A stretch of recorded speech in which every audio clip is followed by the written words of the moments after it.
Buenas noches. Nuestro país está inmerso en la mayor crisis institucional de las últimas décadas, con un poder judicial sometido a un permanente e intolerable manoseo político y acusaciones varias que se resumen en una: prevaricadores a los jueces. Pero lo peor es que pueda no ser el fin, sino solo el medio. Un ejemplo. Hace 5 años, los independentistas catalanes quisieron asaltar la soberanía nacional y los altos tribunales fueron garantes de la Constitución, decididos a enjuiciar y condenar a todos los culpables. Cabe preguntarse qué podría pasar dentro de 1 o 2 años. Porque los independentistas, unos con menos paciencia y otros con más, siguen en una misma hoja de ruta. Exultantes por la eliminación del delito de sedición y la rebaja de la malversación necesaria para perpetrarla, anuncian el siguiente paso: el referéndum para separarse de España la legislatura que viene. Y claro, están convencidos de que el no lo consentiremos del gobierno ahora será sí en aquellos momentos, y a sus seguidores los ilustran con anteriores ejemplos. Es preciso que los ciudadanos no nos distraigamos con postureos políticos y nos centremos en lo que está ocurriendo y sus consecuencias. Bienvenido.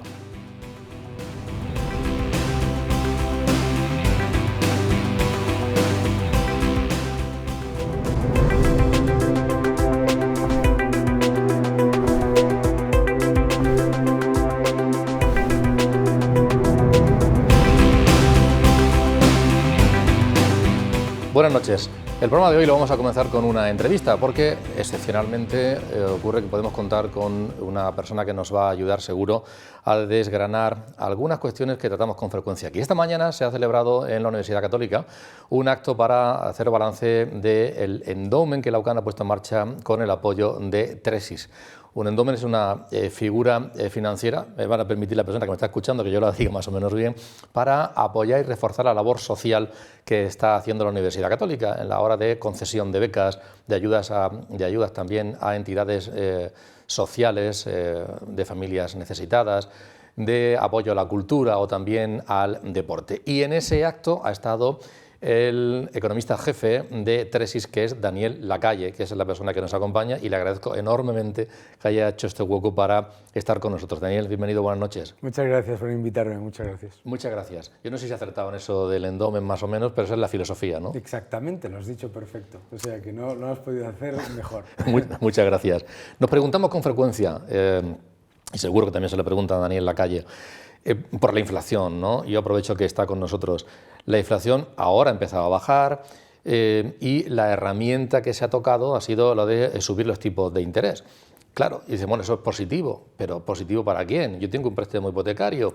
Entonces, ¿cómo le va a afectar la subida de tipos a las familias, pero también a las empresas, al consumo o a las empresas a la hora de la inversión? ¿Qué va a ocurrir en ese sentido? ¿Qué puede ocurrir en las próximas fechas? Bueno, lo primero que tenemos que entender es que las subidas de tipos son muy modestas, muy modestas. O sea, todo el mundo está hablando de las subidas de tipos, pero a mí me dieron mi primera hipoteca al 13,8%. Eso significa dos cosas. Primero, la edad que tengo y la inflación que había. Pero para que nos hagamos idea, los tipos están ahora a nivel negativo comparado con la inflación. Es decir, que eso sería el equivalente a que cuando yo me pedí mi hipoteca en el año 91 me la hubiesen dado al menos 4%. Por lo tanto, lo que tenemos que ser conscientes es de que en la época de tipos bajos y de incluso tipos negativos que hemos tenido ha sido extremadamente negativa para los ciudadanos. ¿Por qué? Nuestros ahorros, nuestros depósitos no recibían ningún tipo de remuneración. Adicionalmente, claro, la hipoteca te podía salir a un tipo bajo, pero los precios de las viviendas se disparaban y eso es una consecuencia también de los tipos bajos. Por lo tanto, los tipos van a seguir subiendo, van a tener que seguir subiendo, va a haber familias que van a tener que pagar un poco más por la hipoteca si tienen una hipoteca variable, pero en conjunto es muchísimo mejor subir los tipos y reducir la expansión monetaria tan excesiva de los últimos años que introducir un problema que hemos vivido todos los que tenemos cierta edad, ¿no? Yo tengo 55 años y yo he vivido la estanflación, tú también. La estanflación que es que nos metamos en un periodo prolongado de alta inflación y estancamiento económico, es devastadora para las familias. Entonces, las mismas personas que a lo mejor, pues sí, van a sufrir que le cueste un poco más pedir un préstamo, que le cueste un poco más una hipoteca, deberían ser conscientes de que eso, que obviamente le molesta a todo el mundo, es bastante mejor a que nos metamos en un periodo de estanflación y que es empobrecimiento generalizado durante mucho tiempo. Y no puede haber ahí un círculo vicioso, porque si me cuesta más la hipoteca, necesito ganar más y quiero que me suban el sueldo. Ya. Y si me suben el sueldo, las empresas necesitan también facturar más. ¿No puede ser? No, el concepto de la inflación de costes no, se repite con mucha frecuencia, pero no existe. La inflación es la pérdida del poder adquisitivo de la moneda. Sí. Los precios no suben todos a la vez para la misma cantidad de dinero. Si la cantidad de dinero aumenta, lo que pasa no es que suban los precios, sino que lo que está bajando es el poder adquisitivo de la moneda. Bien, entonces, si la cantidad de dinero es la misma y sube un coste, la hipoteca, el salario o lo que sea, no suben todo el resto de costes a la vez.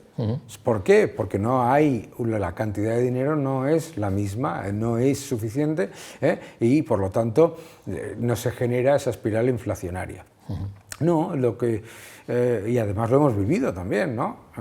Igual que no es cierto que la inflación es buena para los pobres porque te suben el salario, que eso lo hemos vivido todos los que tenemos cierta edad, porque cuando había una inflación del 10-12% no nos subían el sueldo un 12%, ¿de acuerdo? Tampoco es cierto que cuando suban los costes de las hipotecas tengan que subir los salarios con el coste de la hipoteca, porque la remuneración del salario no es la remuneración de los gastos que yo tenga, sean cuales sean, ¿no? Pero fuera de todo eso, lo que tenemos que entender es que la subida de tipos es absolutamente crítica y necesaria para, obviamente, claro que va a tener un impacto negativo, pero deberíamos saber, muchos como yo lo hemos dicho, pero los economistas deberían haber sido muchísimo más repetir constantemente los efectos absolutamente negativos de los tipos negativos, de los tipos cero. Nos hemos acostumbrado a cosas tan alucinantes, como una hipoteca a 40 años al 1%. Al 1%. Es que, entonces, la persona que se ha pedido una hipoteca al 1% a 40 años debería ser consciente de que los tipos solamente podían subir, que no iban a estar al 1% toda la vida. Entonces yo creo que tenemos que tener la responsabilidad de entender lo siguiente. Los tipos negativos son la destrucción del dinero. Y la destrucción del dinero significa que en lo poco que te puedas beneficiar, tu préstamo sale más barato para tus hijos, para tus... está llamando de Hacienda, probablemente, cuidado. Los tipos bajos son un enorme elemento negativo para nuestros hijos, para nuestros nietos, etc. Entonces, tenemos que ser conscientes de que la subida de tipos es necesaria, que hay que hacerla, que efectivamente tiene un efecto a corto plazo negativo, pero que claramente es mucho mejor que una década de estanflación. Y el riesgo de una década de estanflación es enorme. Parece que España no va a entrar en una recesión, se ha dicho que nos libramos, y que en ese sentido hay noticias positivas, ¿no? Bueno, ¿Coincide con ello? Lo primero, claro, lo primero que tenemos que entender es que si te escapas de la recesión, el Producto Interior Bruto es el gasto público más el gasto de las familias, más la inversión, más las exportaciones, menos las importaciones. Si inflas el Producto Interior Bruto endeudándote vía gasto público y a la vez las importaciones son menos porque la economía no va bien, resulta que el Producto Interior Bruto escapa la recesión. Pero sigues estando en estancamiento y es lo que yo quiero decir es que el problema del sector productivo, el sector privado en España, lleva en recesión ya mucho tiempo. Lleva mucho tiempo en recesión. Que el Producto Interior Bruto, como se calcula, que está bien calculado, no entra en recesión, no te dice nada. ¿no? Para darte un ejemplo, todos nos acordamos de la crisis, ¿no? Sí. De la crisis que fue brutal para todas las familias y para todas las empresas. ¿Sabes cuánto cayó el Producto Interior Bruto en la crisis del 2008? No llegó a caer ni un 7%. Claro, el Producto Interior Bruto, como medida de la riqueza nacional, siempre va a salir relativamente mejor de lo que lo estamos viviendo cada uno de nosotros en nuestro día a día, por ese factor. O sea, el Estado pesa el 50% del PIB, y si el Estado gasta más endeudándose más, el PIB no baja, pero tú estás igual de fastidiado, pero tú y yo estamos igual de fastidiados. Esto es como si la economía somos tú y yo peso el 50%, yo gasto más, tú gastas menos, y digo que va todo bien. Y tú dices, hombre, pues yo lo veo un poco mal, ¿no? Aquí hace poco tuvimos a varios medallistas olímpicos, y si hacíamos la media me tocaba alguna. Eso es, claro, sí? Esa es la otra. Me quedé muy lejos de ello. Otro de los grandes temas que de debate es la reforma de las pensiones. El ministro Escrivá ha lanzado alguna propuesta, pero lo que ha generado es nada de consenso, todo lo contrario, tanto por la parte de sindicatos y de su izquierda como por parte de la patronal y de la derecha.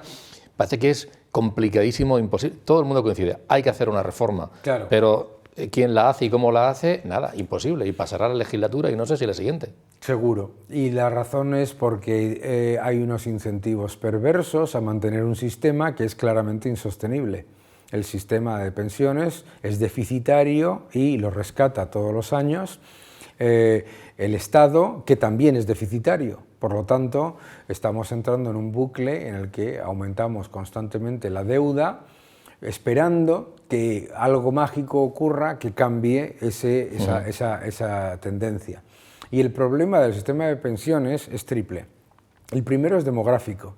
El problema demográfico de España es que, uno, tenemos cada vez menos hijos, la unidad familiar es cada vez menor y vivimos mucho más tiempo. Un jubilado, una persona, cuando se jubila, si ha cotizado 30, 40 años, si ha cotizado 40 años, un jubilado, desde el momento en el que se jubila hasta que hasta que se muere, sí, consume aproximadamente entre 3 y 4 veces la cantidad que ha cotizado. Entonces, es un sistema que se llama de reparto, por el cual la gente que está cotizando ahora paga las pensiones de los que están jubilados ahora. Y por lo tanto, los que están jubilados ahora se benefician, mientras que los que están cotizando ahora pagan más y van a recibir menos durante mucho menos tiempo. El problema demográfico es muy importante y de ese se habla muy poco. El problema económico es muy importante. España tiene mayor economía sumergida, empresas más pequeñas y además el tercer problema es el del paro. España tiene la mayor tasa de paro de la OCDE. Y sobre todo juvenil. Y entonces todo eso confluye en exactamente lo mismo, que es que tienes mucha más gente jubilada que quiere recibir una cantidad equivalente a un sueldo. Ojo, las pensiones, el sistema de pensiones nunca se creó para que fuera como un sueldo. Nunca. Eso se ha ido conformando en el imaginario público y en la política, pero nunca fue así. Era un complemento al ahorro acumulado durante toda nuestra vida laboral. En cualquier caso, el sistema es insostenible y no se sostiene aumentando impuestos y no se sostiene poniendo todavía más barreras a la natalidad. Y mientras no se haga y no se puede sostener tampoco con la idea de que las pensiones tienen que ser X euros, porque no se trata de eso, se trata de cuánto yo he cotizado y cuánto de lo que has cotizado a lo largo de los años se periodifica y puedes recibir, que no tiene absolutamente nada que ver con el sistema y como la gente lo ve. La gente dice, no, es que las pensiones son 1.000 o 600 o 2.000 euros, no lo sé. No, es que a mí eso no se trata de qué es lo que estás recibiendo, sino qué es lo que has aportado y qué es lo que se ha capitalizado dentro del sistema. Por eso vamos a tener que ir a un cambio como el que han hecho en todos los países líderes de la Unión Europea, que es un cambio a un sistema mixto, no un sistema de reparto. Se ha anunciado con mucho énfasis el impuesto, no sé hasta qué punto económicamente va a surtir efecto o es más una apariencia, a la banca, a las energéticas y a las grandes fortunas. ¿Realmente va a haber una cantidad de dinero que esas empresas van a aportar a la sociedad, a la economía, a las familias, al tejido productivo y demás, o no? ¿Qué va a pasar ahí? Aquí se ha introducido un debate peligrosísimo y es el siguiente, que un impuesto injusto es aceptable si le afecta a poca gente. Y a mí me es completamente indiferente si se va a recaudar 1 o 2, sino que es injusto, confiscatorio y extractivo. O sea, esa es la clave. La clave no es si se va a recaudar 1.000 millones o 500 millones. Por supuesto que se va a recaudar muchísimo menos de lo que dice el gobierno, como siempre ocurre, pero ese no debería ser el debate. El debate tiene que ser que es un impuesto confiscatorio, extractivo y completa y absolutamente injusto. Y por lo tanto no se debe implementar. Imagínate que yo digo, bueno, a partir de mañana vamos a poner un impuesto del 100% de su renta a ti. Oye, y como solamente te afecta a ti, ¿la gente debe aplaudirlo? No, es injusto y es contraproducente y es extractivo y es confiscatorio. Y es confiscatorio y extractivo, que es lo más importante. Y el gran problema, además, es que está vendiéndose que es un impuesto a beneficios o patrimonios extraordinarios. Es que no hay beneficios extraordinarios. Es tan evidente que no hay beneficios extraordinarios que han tenido que poner el impuesto sobre los ingresos. Es decir, es todavía más confiscatorio de lo que se presentó inicialmente. Por lo tanto, hay que rechazarlo desde un punto de vista no solamente económico, que también no tiene ningún impacto recaudatorio sobre los problemas estructurales que tiene la economía española, y desde luego desde un punto de vista moral y de justicia. Casi estaba pensando que estaba hablando de impuesto de patrimonio. Igual. ¿Verdad? Es que primero vamos a entender esto del impuesto, primero a las grandes fortunas. Dicen, no, a las grandes fortunas, 3 millones de euros. 3 millones de euros de valoración de patrimonio es una explotación, estamos en Murcia, es una explotación de una familia que se dedique a la agricultura. Esa explotación se la valoran en 3 millones de euros. Le ponen un 3% de impuesto. Tienes que pagar un 3% por la valoración del bien y con una renta que es mucho menor que el 3% que tienes que pagar. Es decir, claro, porque tú dices, no, si tienes 3 millones, pero esos 3 millones son la valoración de un activo que A, no se ha vendido, B, no se va a vender. C, tus ingresos anuales no son 3, 4, 5 millones. Es que estamos hablando de personas que a lo mejor tienen unos ingresos anuales de 50.000 o de 20.000 o de 30.000 euros y que les han valorado su, entre comillas, patrimonio en 3 millones de euros y tienen que pagar 300.000 euros cuando generan. Eso es confiscatorio. En ese panorama, ¿cómo se consigue crecer el dinero? Porque acaba de publicar su libro, Haz crecer tu dinero, está en las librerías. ¿Y cómo se consigue? ¿Se puede conseguir? Sí, claro que se consigue. Todos los patrimonios de España se han creado en periodos de alta inflación, de situación económica muy, muy pobre y además de constantes cambios legislativos, fiscales, etcétera, etcétera. ¿Y cómo se consigue? Pues con una visión de largo plazo, no pensando que todo sube o todo baja, no tomando decisiones de manera equivocada y manteniéndolas una vez que sabemos que estamos equivocados. Por eso doy toda una serie de indicaciones en el libro y sobre todo recordándole a la gente que lo lee y que dice, claro, es que yo ahora mismo no tengo dinero para invertir. ¿Y tú de verdad pensabas que tus abuelos o tus bisabuelos tenían dinero para invertir? No. Lo que hacían era que de lo que tenían ahorraban e invertían Lo que no podemos nosotros decir es que, claro, yo no tengo dinero a invertir porque, claro, me lo gasto todo. Hombre, pues gastas un poco menos, ¿sabes? Y ya está. Y la capacidad de inversión no es que tengo que tener 20.000 euros, es que tengo que tener 30.000 euros, ¿no? No, pues perfectamente poner cantidades pequeñas e irlas poniendo y recordar que el interés compuesto funciona. Haz crecer tu dinero es el libro de Daniel Lacalle, que les recomendamos sin duda alguna, y una pregunta regionalizada. Nos venimos a la región de Murcia. Andamos aquí con ciertas luchas. El lunes arranca el AVE en Murcia, por fin, aunque con un trayecto que yo siempre soy crítico porque nada tiene que ver con el que se debía haber producido. Andamos también luchas con el agua, con los trasvases, que genera riqueza en la región de Murcia, pero los grandes partidos, bueno, en un territorio pasa una cosa, en otro pasa otra y demás, y al final no conseguimos sino a menos. Y también la financiación autonómica. Los grandes partidos se quejan de que está mal hecha, que cuando gobernemos lo arreglaremos, pero no se arregla. Y al final la duda es, ¿falta autoridad con criterio de Estado para adoptar medidas? ¿O es que la región de Murcia pesa demasiado poco frente a otros territorios, aunque alguno pueda tener un diputado o 10 diputados? Probablemente lo último que tú acabas de decir.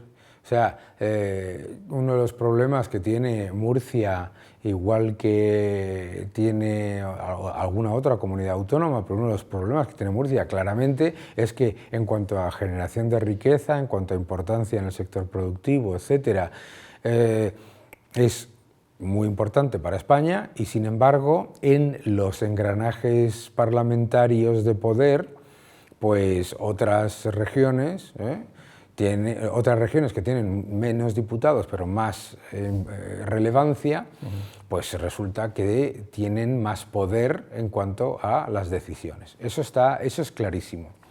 Pero cuando hablas de esto de la infrafinanciación y la sobrefinanciación, yo tengo un problema que es el de las sumas.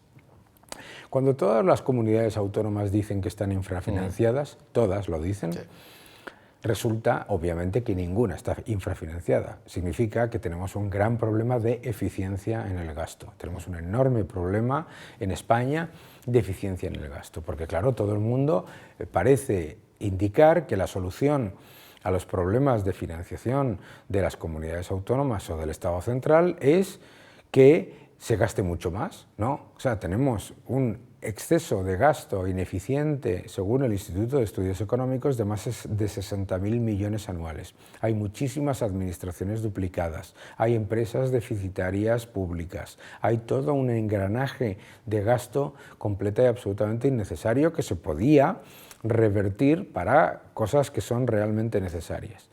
Y una de ellas es la del agua, ¿no? O sea, en España, lo primero que la gente que nos está viendo tiene que entender es que en España no hay un problema de acceso al agua. Lo que hay es un problema de infraestructuras que están bloqueando el acceso al agua de unas regiones para despilfarrarlo y malutilizarlo en otras que no lo necesitan para nada, literalmente. Entonces, no es un problema de que falta agua, ¿no? No falta agua. Lo que pasa es que para que llegue a Murcia resulta que se bloquea en una parte simplemente por un acuerdo que se hizo en el año 2008, que no tenía absolutamente nada que ver y que encima lo que está llevando es a que se tire literalmente, se tenga que vaciar pantanos porque hay demasiado, etcétera. O sea, no hay una visión, en eso sí que no hay una visión para nada de Estado. Y además es una visión, antes te comentaba el concepto de extractivo en los impuestos, hay una visión extractiva en el agua, que significa que no estás buscando que te vaya mejor a ti como región, sino que le vaya peor a ti, Murcia, como región. Es que no es lo mismo. No es lo mismo decir, no, yo voy a intentar que me vaya a mí bien, aunque a ti no te vaya bien, sino que a mí me vaya igual y a ti peor. Es decir, empeorar, ¿no? Daniel Lacalle, muchísimas gracias. Muchas gracias. Por dos cosas. Por una parte, por sus reflexiones económicas que nos ha trasladado, y porque la segunda hemos encontrado un embajador fantástico para defender esas posturas que, insistimos, desde la región de Murcia, esta y algunas otras, no encontramos fuerza suficiente, y la verdad es que con esa claridad de ideas, de Daniel Lacalle y su prestigio económico, seguro que puede ser una ayuda muy importante. Ha sido un placer. Muchas gracias, igualmente. Gracias y buenas noches. Gracias.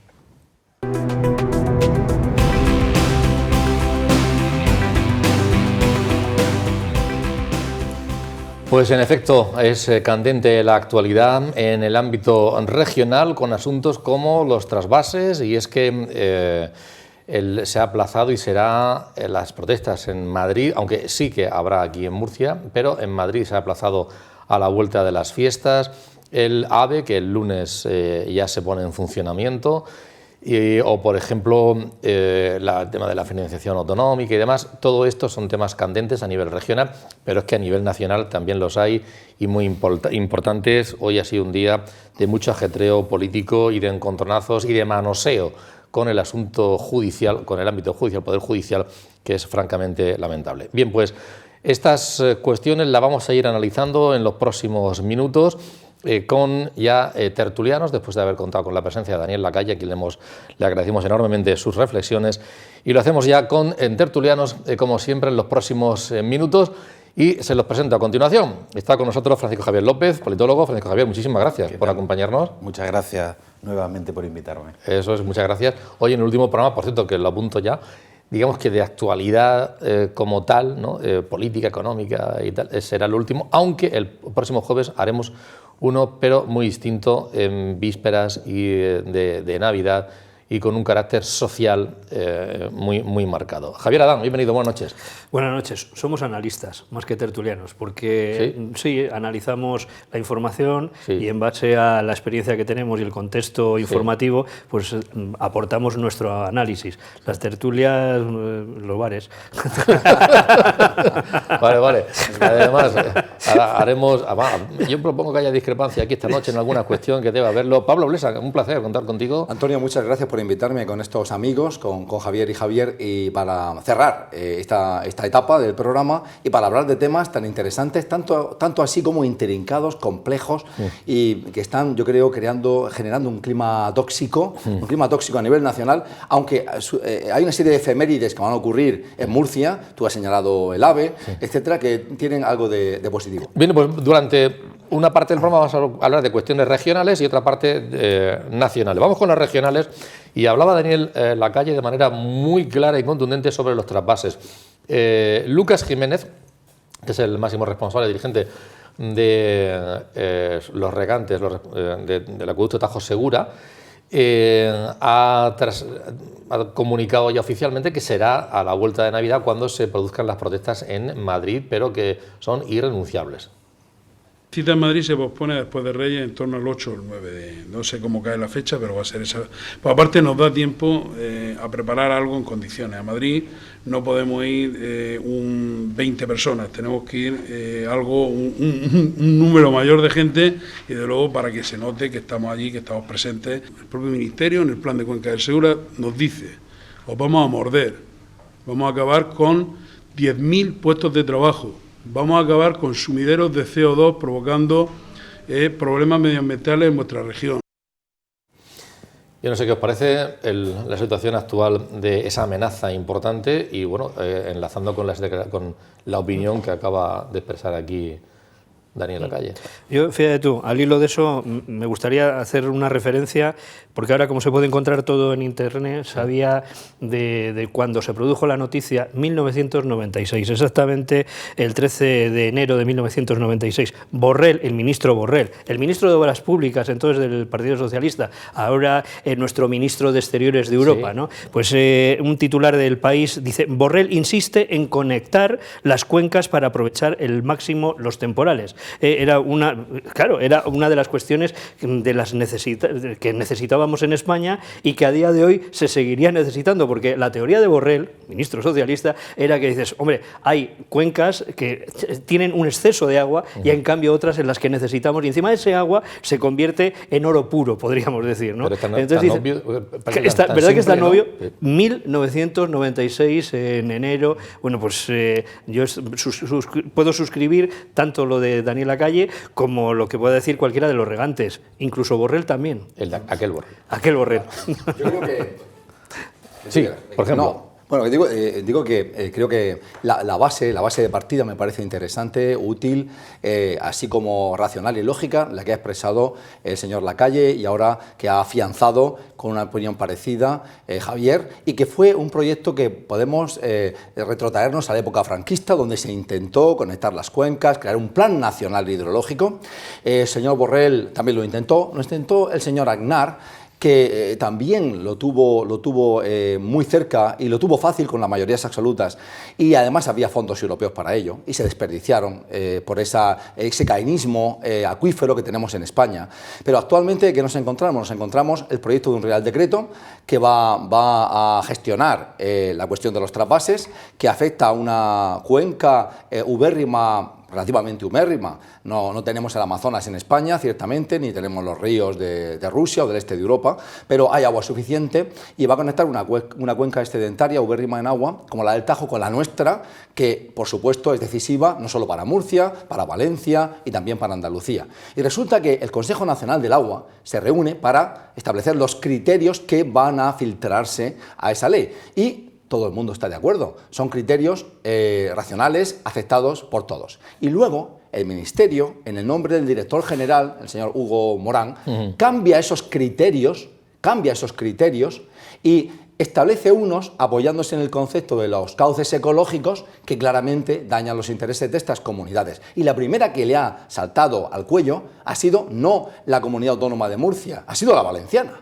La valenciana, la abogacía de la Comunidad Autónoma Valenciana ha hecho un informe técnico que asienta la posición legal de la Comunidad de Valencia diciendo que esto no se puede consentir. Parece que donde hay más silencios es en Andalucía, por cierto, y Almería también está implicada, pero bueno, ahí hay un silencio. Javier, ¿qué te parece? El 8 de junio del 2004, 8 años después, la mujer de Borrell, sí, Cristina Narbona, llevaba al Consejo de Ministros la derogación del trasvase del Ebro, que era el inicio de ese plan hidrológico nacional. ¿Por qué? Si ya desde el año 96 estábamos viendo que había una necesidad de interconexión de cuencas, cosa que ya se está haciendo desde hace muchísimos años, tanto en la zona de California, que tiene un clima parecido al nuestro, en la zona de Oriente Medio, fundamentalmente en Israel, etcétera. Todo el mundo era consciente ya en los años 90 de que era necesario en España hacer esa interconexión, no solamente desde el Ebro, incluso desde otras cuencas más al norte, hacia el sur. En España, en realidad, sí sigue habiendo trasvases. No recuerdo ahora mismo el número exacto. Hay una cantidad de trasvases bastante importante entre pequeñas cuencas de ríos. Sí, en Cataluña, por ejemplo. En Andalucía, que me decías que no hay mucho ruido. En Andalucía hay una interconexión de las cuencas de pequeños ríos. Por ejemplo, la Costa del Sol no ha tenido problemas este verano de agua porque hay un trasvase que viene desde la provincia de Cádiz, que tenía un poco. Nosotros hemos tenido en Murcia, desde Granada, un pequeño trasvase, lo tuvimos en tiempo de la consejera Martínez Cachá, desde el pantano que hay al lado de Guadix, no recuerdo cuál era, venía también.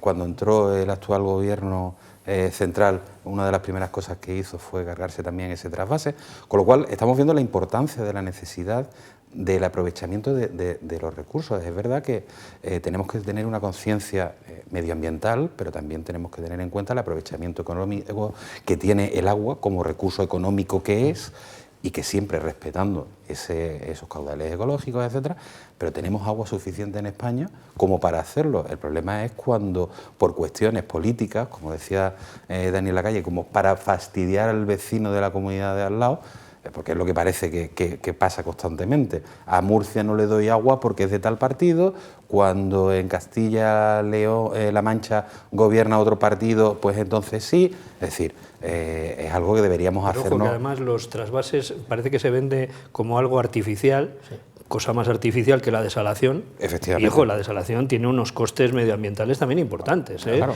Y entonces, bueno, lo que pasa es que parece que se ha demonizado el asunto de trasvase y claro, pues pero no solamente la desalación. Hablando, ¿a ti te gusta la gastronomía? Se ha deconstruido.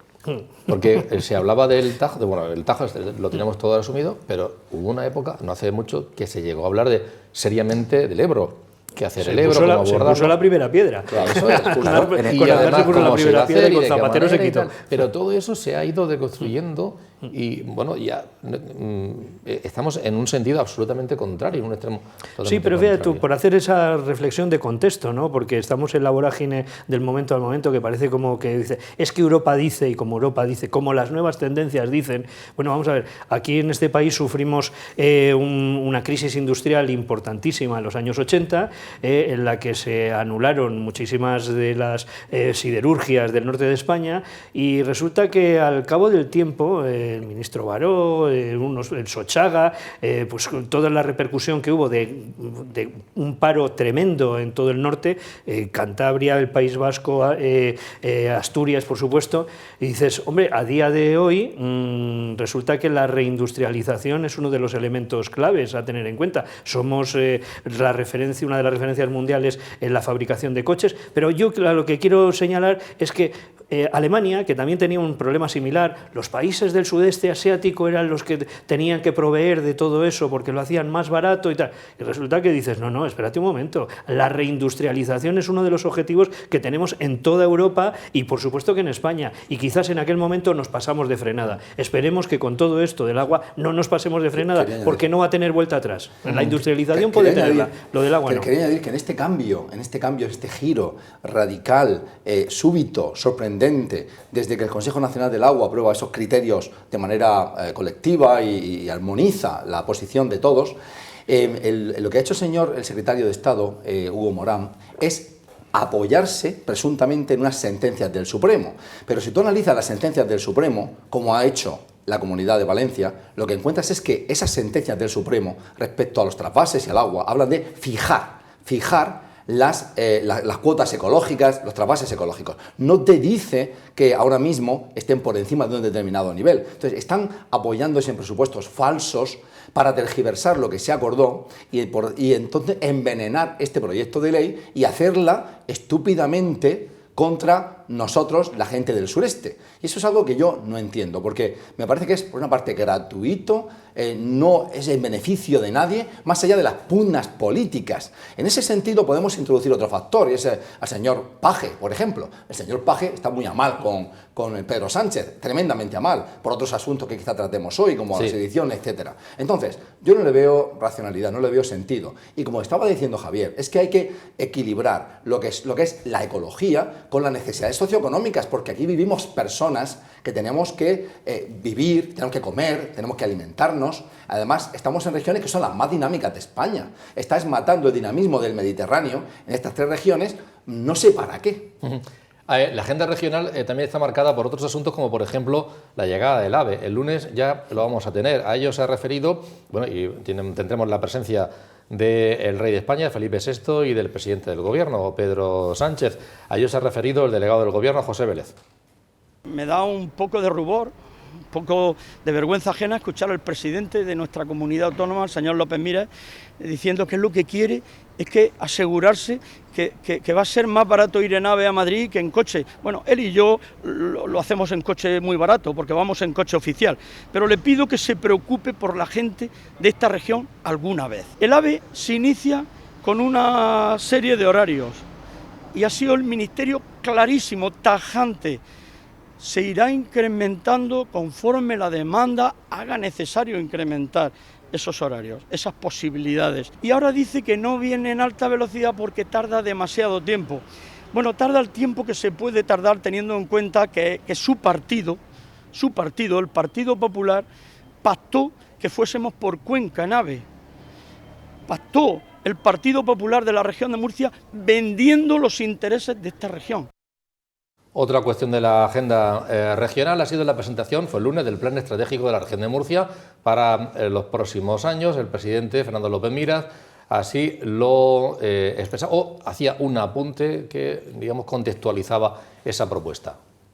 Esa meta implica sostener el liderazgo en crecimiento económico y creación de empleo, intensificando nuestra integración en el arco mediterráneo, la conexión y cooperación que crea sinergias con regiones que comparten con nosotros mucho más que una posición estratégica y privilegiada en Europa. Implica más bienestar social, con el aumento de los niveles de sanidad y educación, la creación de un modelo productivo que favorezca el empleo cualificado y de calidad. Bien, ¿qué os parece? Estamos hablando del AVE, plan estratégico, bueno, si vamos de lo textual a lo factual, lo textual es este proyecto. Me parece interesante que haya un plan vertebrador de las ambiciones, de los objetivos de nuestra comunidad autónoma, nuestra pequeña comunidad autónoma, en el tiempo, con una fecha de finalización de 2027, que tenga y contenga ese papel, ese documento, 10 objetivos relevantes, 10 objetivos que son para la región, que hayan participado las universidades, por ejemplo la nuestra, los sindicatos, la CROEN, los agentes sociales. Me parece bien que haya habido esa articulación del proyecto. Los 10 objetivos que se descifran en lo que ya no me gusta tanto, porque 370 acciones ya me suena un poco inabarcable, y que además se le ayunten 4.000 millones de euros, ese papel me gusta, lo veo bien. Ahora, hay que ser también, como ocurre con los presupuestos generales del Estado y con tantas cosas, tantos papeles, pues un poco cautos, porque tenemos que vigilar que ese plan verdaderamente rinde esas cuentas. Hay cosas que me parecen importantes de ese plan, sobre todo los objetivos, que es donde está el dinero, la mayoría del dinero, que es en el sistema de salud y, obviamente, como universitario, en el sistema de educación y de formación. Me parece acertado, igual que me parece acertado redefinir el modelo turístico de Murcia, la conectividad, la competitividad de Murcia, etc. Me parece bien que exista ese documento, pero veamos que ese documento pues, se va a cumplir. Una pequeña valoración sobre el plan estratégico, sobre el AVE. Yo creo que es importante el tener ese marco de actuación en el que sabes hacia dónde quieres ir en los próximos años y que además empieza en el número 1 con eso de la competitividad e innovación. Me parece que Murcia es una región que va a marcar ese territorio para bien, ¿no? Y tenemos unas empresas muy potentes que además, por su tamaño, que empiezan a tener algunas de ellas, sí que pueden trabajar mucho en lo de la competitividad, que es uno de los grandes retos que hemos tenido. Todos los estudios de competitividad siempre nos ponían a Murcia en la parte baja de la tabla. Tenemos que aspirar a subir ahí, ¿no? Entonces, tener eso como primer objetivo me parece fundamental. Y claro, para ser competitivo no hay otra cuestión si no va de manos de la innovación. Y entonces yo creo que es uno de los elementos clave, una vez que tú lo has marcado como primer objetivo, luego, pues claro, todo esto lo tienes que ir desarrollando con financiaciones diversas, entre otras cosas en los presupuestos generales, ¿no? El plan estratégico, obviamente, a mí me parece acertado que exista una planificación. Lo que sí me parece que se queda corto en cuanto al tiempo. Tiene un plan que abarca una legislatura, con lo cual estamos hablando que puede ser el plan que siente unas bases que lo que tienen que hacer es potenciar un desarrollo económico que ya está iniciado, porque en cuanto a temas de innovación, la región de Murcia tiene muchas empresas que son totalmente pioneras a nivel nacional e internacional en innovación, desde el sector fotovoltaico, por ejemplo, el propio agrícola, el logístico, efectivamente, con lo cual yo creo que puede ser siempre y cuando tenga ese soporte económico más la ayuda y el apoyo de las administraciones, no solamente de las administraciones, de otras administraciones, sino también de la mano de la universidad, que se produzca realmente ese verdadero trasvase de la innovación y el pensamiento entre la universidad y el sector privado, que muchas veces parece que se pierde.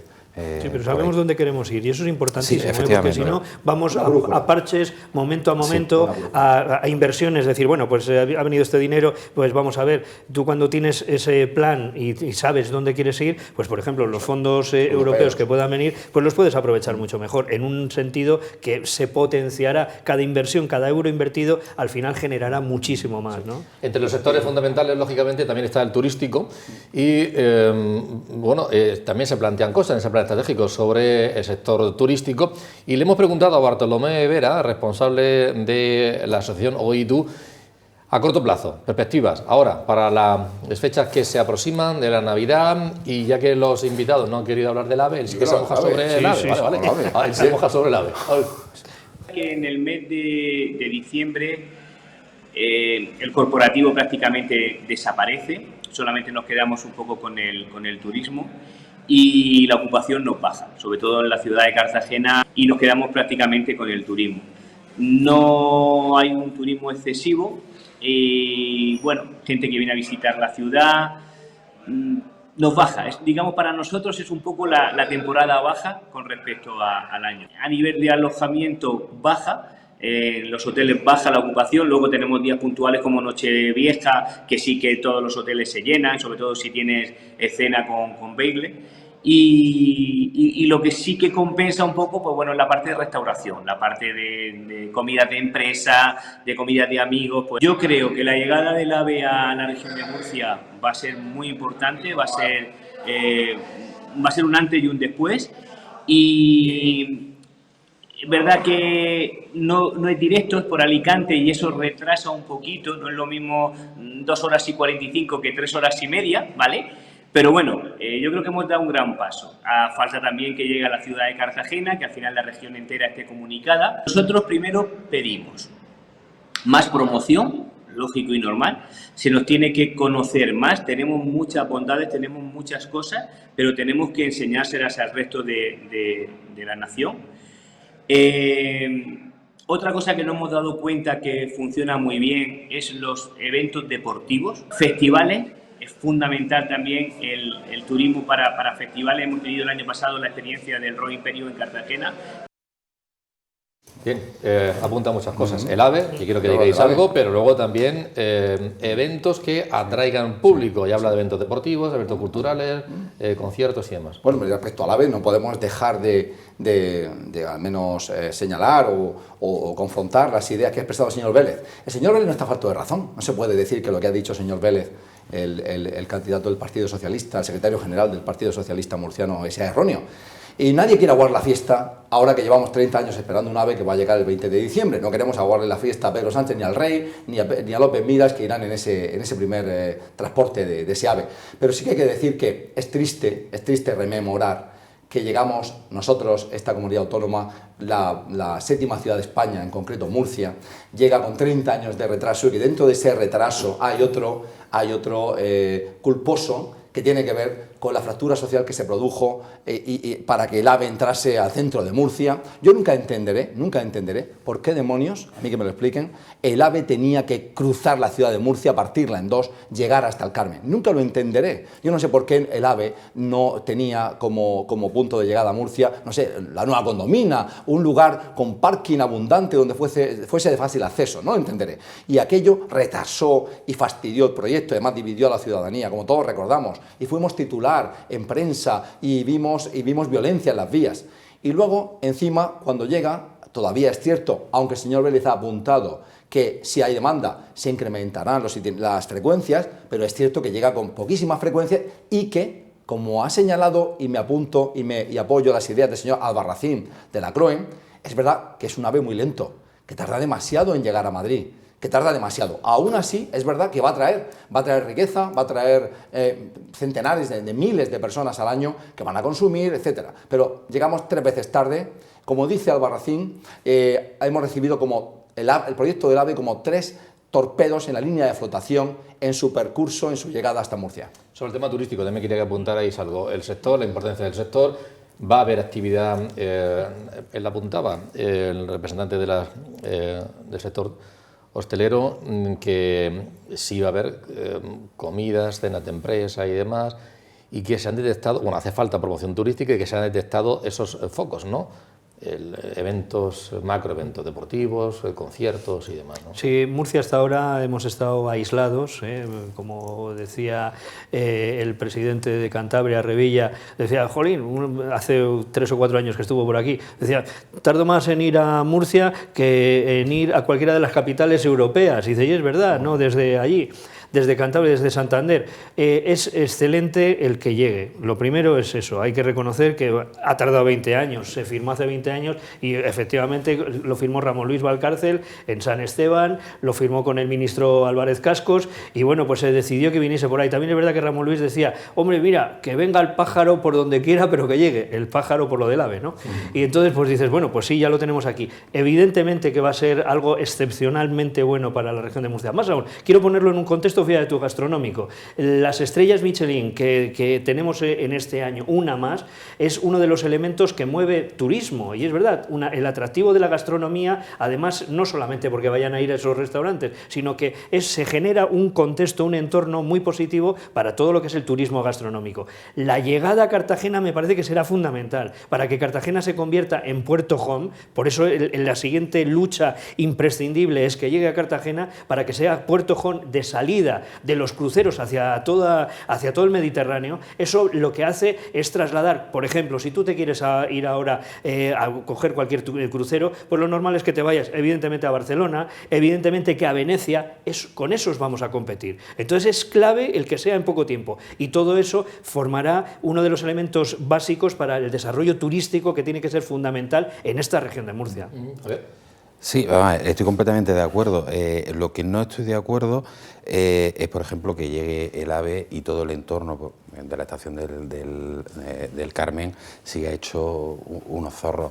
Estas mañanas, por ejemplo, seguían los camiones baldeando, los vecinos están de polvo ya hasta las mismísimas narices, los robots no dan abasto limpiando, y no hay una conexión. O sea, ya nos llega el AVE, ya no pueden llegar turistas, ya no puede llegar, pero te llegan a una estación que no está conectada con el centro de la ciudad, que no está conectada no es intermodal, que es uno de los fallos graves. No es un fallo grave, es brutal. No está la conexión hay sitios, si se quiere, con Cartagena, que queramos o no, es la capital turística de la región, es decir, queda muchísimo. Pero en lugar de castigarnos nos podemos dar un elemento de satisfacción. Sí, pero también ¿Sabes dónde no tienen problemas de este tipo? Pero también hay que ser críticos, porque sí, está muy bien que llegue. Que haya llegado soterrado, que haya llegado, que tengamos todo lo que tú quieras. Pero la ciudad de Murcia, a día de hoy, tiene un déficit de estructuras bestial, por supuesto. Que en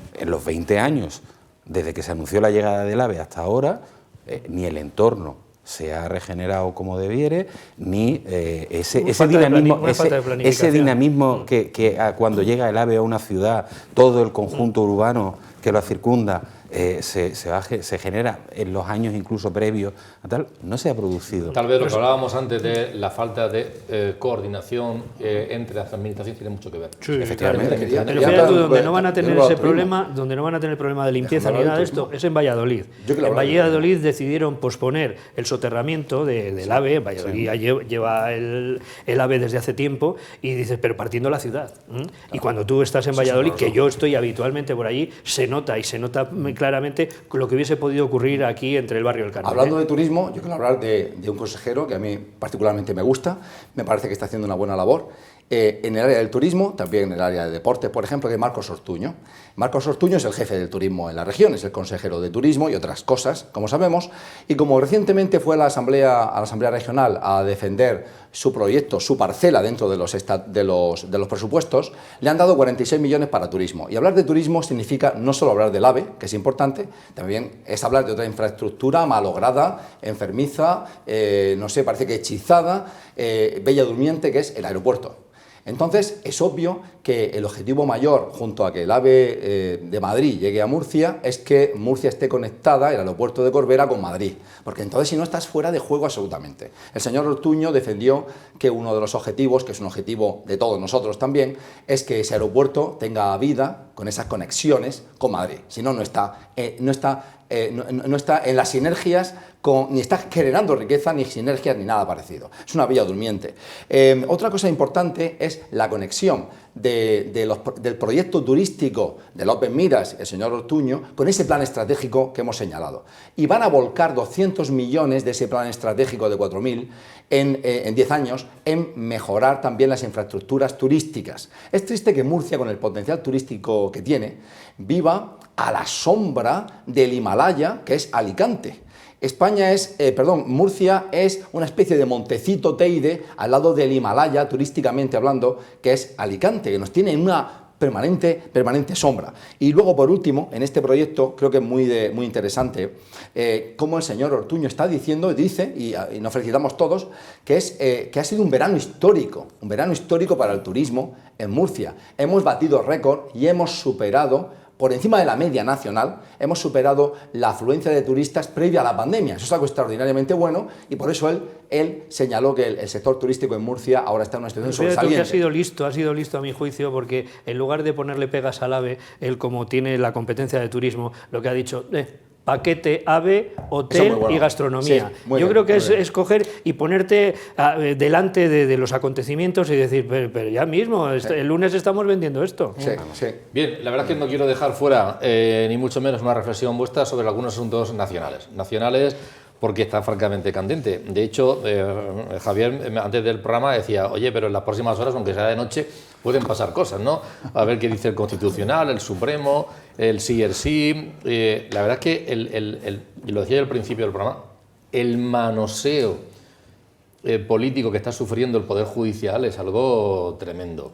Algunos magistrados han participado en este programa en fechas anteriores y lo han puesto de relieve, y si les hubiéramos preguntado hoy, todavía creo que estarían bastante más afectados. La desaparición del delito de sedición y la malversación adosada a él para poder conseguirlo, para poder conseguir la sedición. Bueno, dice Paje que es una auténtica barbaridad. El Supremo con el sí es sí, que ha dicho, no señores, ustedes legislaron esto y los jueces lo que hacemos es ejecutar lo que decidieron. Reforma, renovación de los órganos de gobierno, una reflexión sobre todo esto, daba mucho. Lo hemos tratado en programas, pero una reflexión, Javier.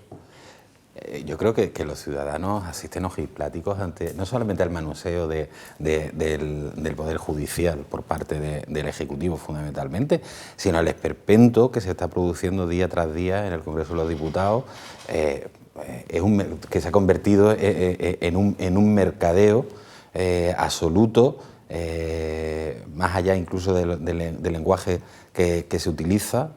Habría que algunos de sus señorías deberían leer los diarios de sesiones de principios de siglo XX para ver lo que es realmente hablar en un Congreso de los Diputados. Estamos asistiendo a una degradación de nuestra democracia, de nuestro sistema democrático. Ya en los 2 últimos años España ha caído, la calidad de nuestra democracia ha ido cayendo en distintos informes internacionales, y esto le va a dar una puntilla, no solamente por el tema de la sedición, porque al final la sedición, vimos en el último programa que estuve aquí, recuerda, estuvimos hablando, y es verdad que al final hay otra tipología delictiva en la cual se pueden terminar enmarcando, pero crear delitos o modificar delitos ad hoc, como puede ser el de la malversación, cuando empiecen a salir a la calle señores condenados por corrupción, ya sea de Gürtel, ya sea de los ERES, etcétera, ¿dirán lo mismo que con la ley del sí solo es sí? ¿O es que también los jueces lo habrán hecho? El Poder Judicial, la parálisis a la que hemos asistido durante estos años, es culpa de ambos, de los 2 grandes partidos, eso está claro. No tienen más culpa uno que otro, porque es verdad que no han sido capaces de llegar a un entendimiento. Pero también el Poder Judicial, yo creo que antes de llegar a este punto deberían haber puesto sobre la mesa, igual que me dimitió hace escasamente un mes diciendo hasta aquí hemos llegado. Yo creo que debería haberse adoptado una decisión y haber sido ellos mucho más intransigentes tanto con el Ejecutivo como con el Legislativo hace mucho más tiempo, y no dar lugar a esta solución. No puedes pretender que la ciudadanía entendamos que no se relacione claramente la modificación del Código Penal, como se está haciendo con respecto a las pretensiones de los independentistas catalanes. Lo identificamos claramente, y todo esto tiene un desgaste para la política y también para la justicia. Para la política, porque nos hace descreídos, ¿no? O sea, todo se puede modificar en base a una serie de intereses, que te aprueben los presupuestos generales o que te puedan apoyar en las próximas elecciones. Y claro, ese descreimiento hace que al final, pues también en los rankings internacionales, pues pasemos a ser una democracia de menos calidad. Y esto pues no es algo de recibo para la ciudadanía. Por otro lado, yo también tendría algo que decirles a los jueces, lo que el espectáculo del Tribunal Constitucional y del Poder Judicial, pues la verdad es que tampoco traslada a los ciudadanos algo que sea éticamente o es éticamente reprochable, a mi juicio. Oye, que perfectamente podrían dimitir y podrían marcharse y no meterse en lo que parece ser que es una batalla política y encima que refleja la polarización que estamos viendo en la vida pública. Entonces, claro, a mí nos hacen descreídos. Yo sé que cualquier magistrado, cualquier magistrada que esté impartiendo justicia aquí en Murcia, su trabajo lo hace de maravilla y lo hace bien y lo hace con toda la honestidad y toda la independencia posible, pero lo que desde sus órganos de poder, lo que nos trasladan hacia los ciudadanos es una desconfianza. No puede ser. Y además, cuando se ve esa polarización en el Congreso de los Diputados y cuando se vota, oye, votamos, no votamos, que es lo que ha ocurrido hoy, y justo se ve reflejado en la votación de los magistrados lo que es el deseo de los políticos, pues dices, oye, pues blanco. Descreimiento total de la justicia, no Yo puede creo ser. que tenemos dos niveles de gravedad. Tenemos, por supuesto, la falta de renovación del Consejo General del Poder Judicial. Tenemos un cambio de ley que hizo bajo mano, precipitada, el Partido Socialista para intentar imponer sus condiciones y modificar y cambiar las mayorías que hay en ese órgano. Es malo, es nefasto. Vino el comisario europeo del ramo a darnos una serie de instrucciones, no las hemos seguido. Lesmes desapareció de la escena y bueno, presentó su dimisión. Tenemos la renovación del Constitucional, que depende también de esa renovación en el Consejo General, pero lo que a mí me parece más grave es el manoseo del Código Penal, que además es incompatible, obviamente, con un Estado de Derecho, es por donde iba Javier. Y aquí sabemos que lo que ha ocurrido es que de manera precipitada, rápida, al galope, puntual, tácticamente ligado a la aprobación de los presupuestos y ad personem, se ha modificado ese documento clave, sagrado, extremadamente conservador por lo que significa. Es como si, por ejemplo, yo, entre el 24 y 25 de diciembre, aprobase una convocatoria de becas. Para esas becas hay que formar parte de la facultad que yo dirijo, hay que llamarse Blesa y también Aledo, y esa convocatoria se resuelve con que a mí se me manda a Estados Unidos 6 meses. Eso es lo que se ha hecho. Por eso, el hombre más que paje, que ha acertado de lleno en la evaluación de estas maquinaciones, ha sido no otro que Alfonso Guerra, que ha dicho, esto es corrupción, es adaptar el Código Penal, sentarme yo y tú eres un delincuente, tú eres Junqueras, tú eres un delincuente, y yo me siento contigo y digo, venga, vamos a modificar las condiciones de este documento, de este Código Penal, para que tú quedes libre y estos 21 otros malversadores o sediciosos. Entonces, aquí en esta modificación hay distintos ámbitos. Está la sedición, está la malversación, está la ley del sí es sí y está los derechos de los trabajadores. Voy a olvidarme de lo último, voy a concentrarme en la sedición y la malversación y luego un poco la ley del sí es sí, que ya hemos visto lo que ha pasado. Y muy brevemente, básicamente es cierto que en otro contexto, no el de puntual, ad nominem, etcétera, el consenso entre los penalistas es que la sedición estaba trasnochado. Ese artículo, 577 ahora, estaba trasnochado. Bien, pero si tú lo modificas ligándolo a que tú me apruebas los presupuestos y que los presos que han sido juzgados decentemente con luz y taquígrafos van a salir fuera, ya lo has pervertido. Luego tenemos la malversación. Entonces, este es un delito muy grave y dice, no, hay dos tipos de malversaciones. Si tú te echas dinero al bolsillo eres muy malo. Y entonces la pena es grande y grave, de 9 años. Pero, vamos a ver, el término malversar es siempre un mal uso de los caudales públicos y es siempre con un interés. Siempre con un interés. Entonces, no existe una malversación buena y una malversación mala. Toda malversación es un delito. Entonces yo digo, como tú tienes 21 personas altos cargos de la Generalitat, de tu partido Esquerra y de PDK, Junts per Sí, etcétera, que tienen penas de cárcel de 9 a 10 años, yo, como tú no te has llevado dinero al bolsillo, digo que esto no es tan malo y entonces te la reduzco a 4 años. Bueno, esto significa que el día de mañana Puigdemont lo van a extraditar y va a ser candidato de Junts per Catalunya. Terrible cómo se ha modificado, terrible que se haya puesto nombres y apellidos, terrible que se haya beneficiado a delincuentes, que es lo que dije, Paje. Vamos con el último minuto más conflictivo y polémico del programa. Porra, Francia, Argentina. Tengo el corazón partido. En uno hay 3 jugadores del Atleti, en otro el mejor jugador del Atleti.